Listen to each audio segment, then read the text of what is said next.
ప్రకాశం జిల్లా కంభం మండలం లింగోజిపల్లిలో 3 ఏళ్ల బాలుడు లక్షిత్ మృతిపై పోలీసులు దర్యాప్తు చేస్తున్నారు. 2 రోజుల క్రితం అంగన్వాడీ కేంద్రానికి వెళ్లి అదృశ్యమైన బాలుడు శవమై కనిపించాడు. గ్రామ శివారులో బాలుడి చెప్పులు లభించగా ఎవరో కిడ్నాప్ చేసి ఉండొచ్చని పోలీసులు అనుమానం వ్యక్తం చేశారు. స్థానికులు ఇచ్చిన సమాచారంతో పోలీసులు ఘటనాస్థలికి చేరుకుని దర్యాప్తు చేస్తున్నారు. ఇప్పటివరకు ఎటువంటి ఆధారాలు లభించలేదని అనుమానాస్పద మృతి కేసుగా నమోదు చేసి దర్యాప్తు చేస్తున్నారు.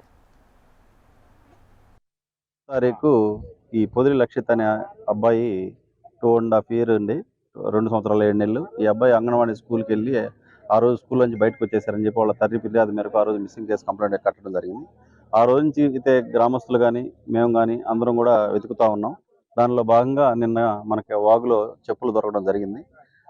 నిన్నంతా వెతికాము. నిన్న పొద్దుపోయిన తర్వాత మళ్ళీ ఈరోజు ఉదయాన్నే ఈ సింగరపల్లి సూర్యపల్లి అవుట్కట్స్లో ఉన్న పొలం ఓనరు ఆమె వాళ్ళ కట్టిపోగులు అవి చూడడం కోసం వచ్చి ఆమె ఐడెంటిఫై చేసింది.